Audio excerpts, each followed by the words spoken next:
I don't love her, and I don't need. Love is something that I never depended on from a woman.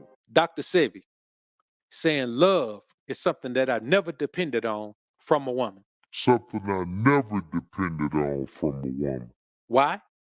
Because it's not anything worth depending on. What does that love mean? Is she buying into the process of your progress? Is she giving you shut upness and obedience?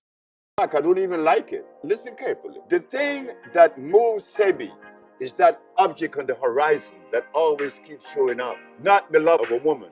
So why don't we just pair up? I'm not into touching, okay? I'm not. Let me put that out front. I'm no touching, no touching. No touching. I won't touch you. Can acknowledge us. Ooh, who is this? Cool. Oh, I'm sorry. I can't do this. I can't do it. I'm sorry. I'm a man of God. I can't do this. Oh, no. Yeah, I love those people. I pray for them. I would never do anything to hurt them or condemn them. But men are not supposed to dress like women. I'm not going to go along with that. I don't love her, and I don't need her. When Janelle Monae first came out, she was kind of a breath of fresh air to the music industry, and people kind of viewed her the same. She had on a little butler suit, which she says was an ode to her parents who, worked in that profession as she was coming up. And I get that. I understand that completely. But here's the problem. When you find out something is a grift, you can look back on it and see the telltale signs of it being a grift. I'll say this. You can't knock a woman for doing what she has to do. You can't knock it. Because in an industry where women generally tend to use their physicality to make money or to exceed expectations as far as success goes, she was one of the women who didn't. But just like India Ari, you go that way for so long, and you got to either jump ship and get on with the new grift, or you just fade away like India Ari did.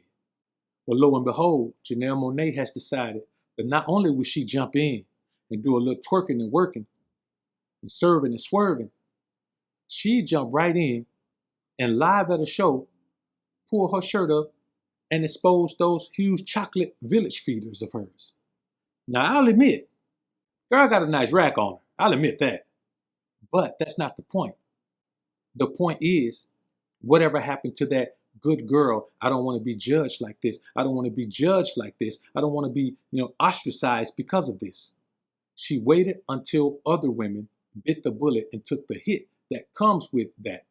The women who are forever Tatasized, the Amber Roses of the world, the Black Chinas of the world, the city girls of the world, the women who have gone through the battle and have taken that title, and now they got to run with it forever. Now here she comes after she's already established herself as that. Now she comes and does this. Let me tell y'all something, man. In the reality of life, y'all men got to understand something. A woman is going to do whatever is best for her. And when that changes into something else, then she's going to do that new thing. You know what I'm saying? Whatever the best thing is for her, that's what she's going to do. And she don't care nothing about what you think. A woman is a survivalist. Why you think some of their popular songs are, I'm every woman, I will survive, I'm a survivor? Because that's what a woman is. She's a survivor. So at some point, if she wanted to be a part of this industry, she was going to show herself like this. You understand what I'm saying? And now we're in a situation where women get so many props from you beta males and simps that she just had to get some of that validation. Ain't nobody validating her because of her music. When the last time somebody validated her because of music? So she got to seek the same validation that she has always wanted. She has always wanted that. And now at this point, as she starts to approach the wall, she's like, well, guess what? I still got it, so let me flaunt it. And I don't knock her for it. I'm just telling you men, y'all got to accept that this is a part of what's inside of all women.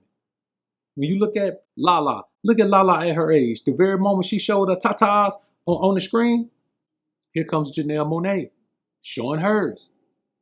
And now when you see Lala, she's always trying to showcase her body. Now, I'm not saying she never did before, but now you can't see her in the image without doing that. Larsa Pippen been getting a bag off that man for years. Even while she was with Scotty, she been getting a bag off that for years. Before she was with Scotty. You got Kim Kardashian ran up $1 billion bag off that. And so you got to understand, now we're in a society, man, where You have to buy into the competition. Whatever the competition is, you got to buy into it. And for Janelle Monae, the competition is, hey, this is what's got to take place. But the same way that she ain't going to get no man from this, Lala lost her man with this. Once the world saw Lala's Tatas, Mello had to be out. And by the same token, it's the same thing with Janelle Monae. Now, all of those fans who followed her, who were buying her music, who were supporting her because she wasn't like that, she's going to risk losing those people altogether because you know what? That's a very small market. The huge market is the market of the city girls, the market of the Cardi B's, the market that Nicki Minaj capitalized on, the market that was created by the Lil Kims and Foxy Browns of the world. That is the lion's share of profitability as far as female musicians go. Black female musicians. But even when you look at an artist like Shakira does that, but Shakira does it in songs. You don't see Shakira. I don't see Shakira, but I don't keep up with Shakira. So if y'all see some, y'all let me know. But she doesn't go viral for twerking. Even though in her music videos, she be moving nonstop. So when you look at some of these things, man, you have to keep in mind that we're in a society where everything that a woman has is for the world to see. It doesn't matter anymore. Gone are the days where a woman understands that if she wears something that arouses you and she wears it to the public, she's going out there willingly arousing thousands, maybe even millions of men if you're, say, like a Beyonce of the world or Rihanna of the world. And I say this to y'all, man, y'all got to stop feeding into this as men. Like, y'all grown men, y'all ain't never seen a woman before. Like, y'all are so thirsty and hard up just to see a woman. I'm talking about not even be with the woman, not even date the woman, not even talk on the phone with the woman, man. I'm talking about just to see a woman. Y'all so hard up for that, man, that y'all will let a woman be able to transition her career like this, man, and come from that good girl where guys who looked at stuff like this were demeaning women and didn't respect women. And now all of a sudden she put her head in the box to be able to capitalize on those same men that she ridiculed for all those years.